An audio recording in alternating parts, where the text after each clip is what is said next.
Fadil kemarin divonis. Ya, baik. Saya secara jujur sedih ya.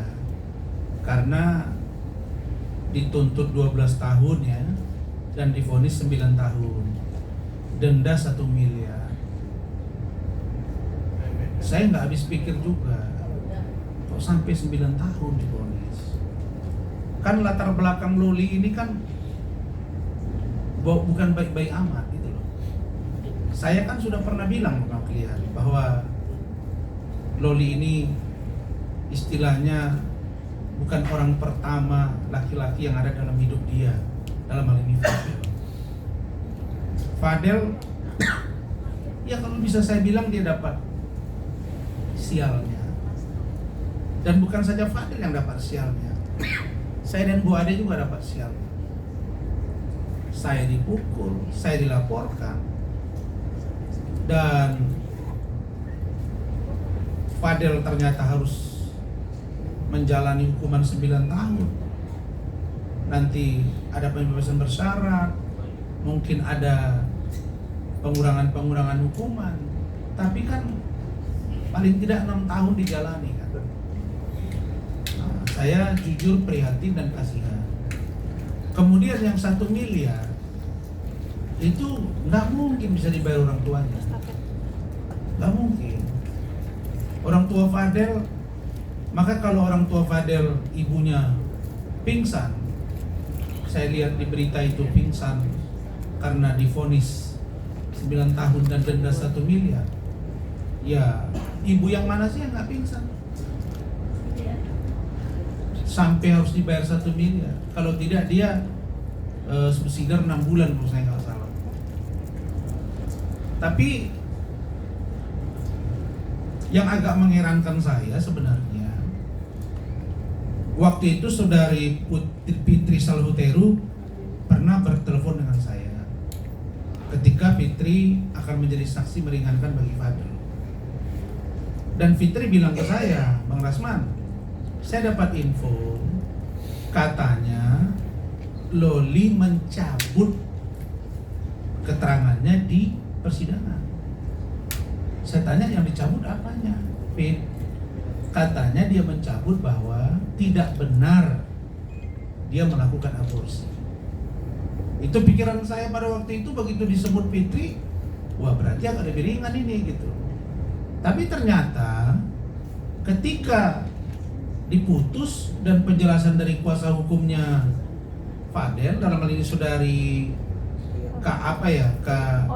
Oya Abdul Malik, itu juga ternyata hakim menganggap bahwa Fadel menyuruh untuk melakukan aborsi. Ya artinya tidak dicabut dong keterangan itu.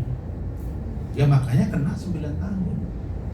Nah yang saya sedih ini kan gini, rentang waktu 17 ke 18, mereka ini kenalan Maret 2024, lalu kemudian terjadi hubungan badan lebih kurang 10 kali. Nah pertanyaannya, anak ini kan 17 ke 18 kan, belum anak-anak banget lah. Ini kan karena perubahan undang-undang dari 17 ke 18 baru dewasa. Ya saya kira yang saya lihat bahwa Nikita Mirzani memang ketika ditanya wartawan, dia masih menganggap bahwa 12 itu ringan tuntutan itu, dan divonis 9 tahun itu ringan menurut dia. Ya karena mungkin sebagai ibu, karena alasan Nikita memang dia bilang ya apapun hukuman kepada dia, 9 tahun kek, mau 1 miliar kek, tetap tidak mengembalikan anak saya lagi. Nah yang pertanyaan saya, mengembalikan yang mananya? Nah kalau tadi dia misalnya melakukan hubungan pertama dengan Loli, lalu kemudian Loli menjadi rusak masa depannya karena itu, ya tapi ini kan tidak. Nah tentu pertimbangan hakim ini, saya kira putusan hakim ini menurut saya tidak salah juga kalau misalnya Fadel melakukan banding. Tapi saya tidak tahu apakah dia banding atau tidak. Yang kalian tahu gimana? Banding bang. Banding ya. Udah. Kalau dia banding, ya kita tunggu bagaimana putusan banding untuk Fadel. Tapi yang pasti saya berharap kepada orang tuanya, Pak Umar Bajide, Ibu, kemudian Martin, Bintang, saya berharap mereka kuat dan sabar. Semoga Fadel nanti keluar dari tahanan bisa kembali hidup normal dan berubah. Yang begini-gini nih secepatnya nanti begitu keluar nikah aja, supaya tidak terganggu lagi. Bukan nikah dengan Loli maksudnya, nikah dengan perempuan lain biar hidupnya tertib. Ini kan satu sikap yang saya kira sangat tidak diduga oleh dia, karena dia merasa aman-aman saja, nyatanya Loli berbalik arah gitu. Bang, tapi melihat dari persidangan tersebut kan, dari kuasa hukumnya Fadel sempat bilang bahwa majelis hakim kurang mencermati fakta-fakta hukum di dalam persidangan tersebut. Bahkan ada bukti visum segala macam kok bisa diabaikan, Bang. Kalau Abang sendiri menilainya seperti apa, Bang? Iya. Visum apa? Kalau Oza Abdul Malik mengatakan ada visum yang diabaikan, visum apa? Harusnya kan yang punya visum kan si Loli. Saya nggak ngerti visum apa, karena selama 8 bulan hampir kami megang si Fadel, nggak pernah kita cerita ada visum. Ya kalau dari Fadel, saya tanya berkali-kali, Fadel, kamu ada nggak nidorin si Loli? Nggak ada om, sumpah. Nah, Loli lari dari safe house. Saya tanya juga dengan Bu Ade, ada nggak kamu berhubungan badan? Tidak om. Jangan, kan hamil. Hubungan badan aja enggak. Itu yang selalu diyakinkan ke saya. Tapi begitu Loli membuat keterangan berubah, lalu kemudian Fadel tersangka dan ditahan, saya langsung tanya, kamu yang jujur. Dan itu juga masih dibilang tidak ada.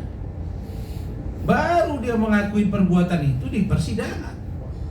Setelah selesai sidang, pengacaranya ngomong ke media bahwa Fadel, saya lihat juga langsung bicara bahwa dia minta maaf atas perbuatannya. Dan ini membuat persepsi kita di luaran bahwa berarti dia mengakui bahwa ada hubungan badan. Tetapi menjadi pertanyaan serius bagi saya lagi ketika Fitri Salhuteru mengatakan bahwa Loli mencabut keterangannya bahwa tidak benar ada aborsi, bahwa tidak benar hamil karena Fadel. Tapi di amar pertimbangan hakim saya dengar itu masuk bahwa Fadel menyuruh untuk melakukan aborsi, makanya dikenakan 9 tahun. Sama misalnya dengan kasus Nikita yang sekarang dituntut 11 tahun. Kira-kira kalau pikiran kalian berapa tahun vonisnya? Ya nggak jauh-jauh beda dengan si Fadel. Karena memang ancaman hukuman Fadel kalau dengan dua itu ya, pertama melakukan tindakan hubungan badan anak di bawah umur plus aborsi, itu sudah 19 tahun itu kalau diakumulasi dua-dua. Begitu juga dengan Nikita, ancaman TPPU dan lain-lain itu juga segitu. Nah, jadi nggak jauh-jauh beda.